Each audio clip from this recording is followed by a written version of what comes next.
Muchas veces las niñas y los niños nos hacen preguntas que nos incomodan un poco a los adultos, nos preguntan acerca de la muerte, del sexo, de qué sucede con las peleas entre los padres, bueno, un montón de cosas de las que a veces los adultos decidimos no hablar, pero hoy nosotros vamos a presentar este libro que dice de eso sí se habla y por eso decidimos hablar con una de sus autoras de este libro que es comunicadora y escritora, con Noelia Schulz. Bienvenida Noelia, ¿cómo estás? Hola, buenas tardes, un gusto. Bueno, un gusto nosotros, Noelia, que nos puedas ayudar a entender de esas preguntas o de esos temas que los adultos decidimos muchas veces no hablar, o no por decisión, sino porque no sabemos cómo responder. Y de ahí te pregunto, ¿cuáles son los temas que los llevaron a ustedes a construir este libro, de los cuales no se habla o se intenta no hablar y que decidimos que sí, o que dicen ustedes que sí se debe hablar? Bueno, nosotras venimos como equipo de un recorrido de dar talleres primero para familias con bebés y luego más adelante para primera infancia, para niños y niñas de un poco más edad.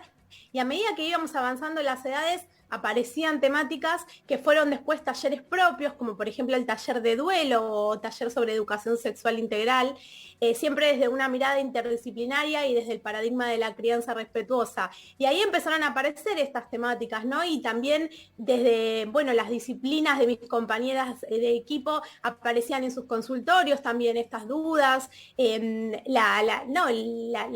miedo quizás, ¿no? De abordar un tema que todavía sea muy pronto, que no estén preparados, bueno, en fin, y empezaban a aparecer estas cuestiones. Entonces, cuando pensamos el libro, pensamos en abarcar no solamente la parte que tiene que ver con educación sexual integral, que sin duda es muy amplia, no incluye solamente hablar sobre relaciones sexuales o sobre gestación, sino que es mucho más amplio, pero quisimos ir un poco más allá y abordamos un montón de otras cuestiones que tienen que ver con la discriminación, con cómo abordar la discapacidad, con el racismo, con las consultas médicas, qué pasa cuando hay una cirugía, qué pasa cuando hay miedos a ir al control de salud.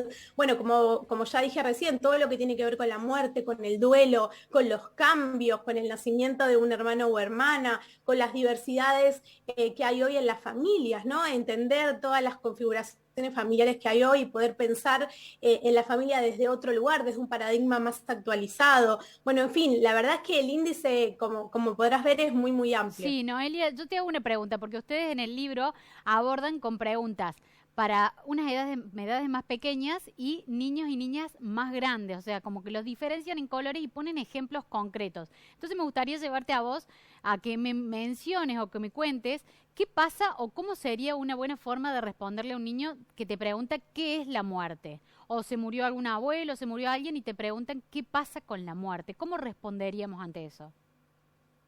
Bueno, tenemos dos niveles, como bien decís, para responder cada una de las temáticas y los ejemplos son esos, son apenas formas, sugerencias, ideas para que después cada familia pueda adaptar sus palabras a sus creencias, a su idiosincrasia, a lo que esa familia necesita.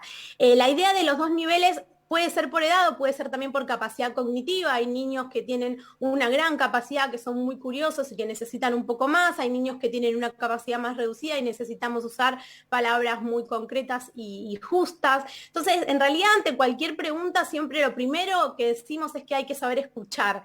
Para poder responder adecuadamente tenemos que escuchar qué necesita ese niño, qué sabe, qué está viniendo a buscar, para qué va a usar esa información.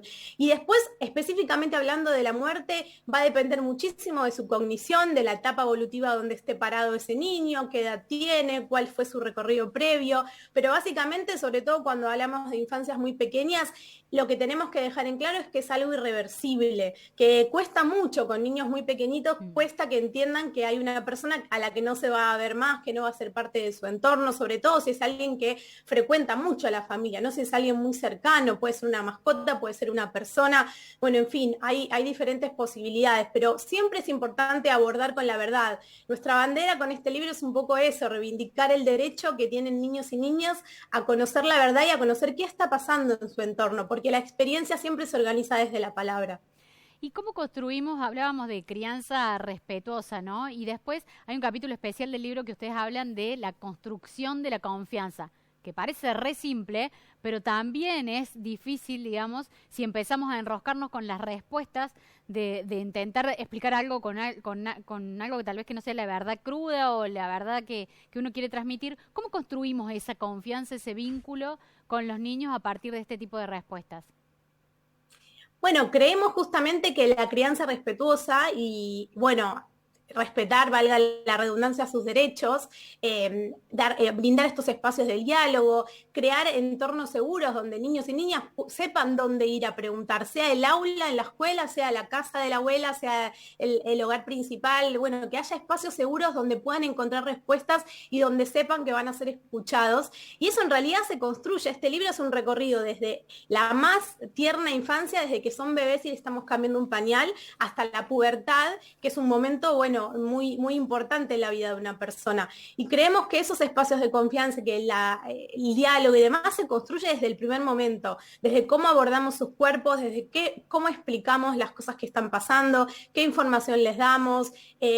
También tiene que ver muchísimo con la comunicación empática, con cómo transmitimos las normas y los límites dentro de casa, con cómo abordamos cuando hay un conflicto, porque pareciera que nada tiene que ver con nada, pero en realidad todo tiene que ver con todo.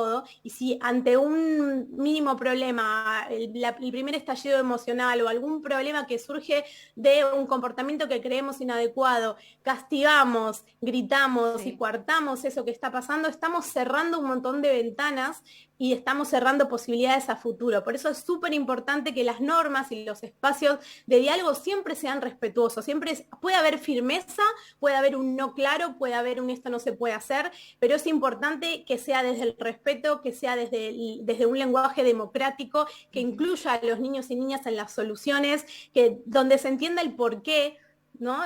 Erradicar esto de lo digo yo porque soy una persona adulta, porque esos son los momentos donde estamos exponiéndolos, los dejamos sumamente desprotegidos y sin herramientas para poder tomar decisiones cuando no está mamá, papá o quien sea que sea la persona que está poniendo ese límite, por ejemplo. Noelia, muchísimas gracias, excelente la explicación. De eso sí se habla. Este libro me lo voy a leer completito, empezando con una crianza bebé de 8 meses, así que yo creo que me va a venir muy bien. Gracias, Noelia, por compartir con nosotros estos tips y vayan a buscarlo, ¿no? Gracias, Noé. Nos vemos la próxima. Muchas gracias a ustedes.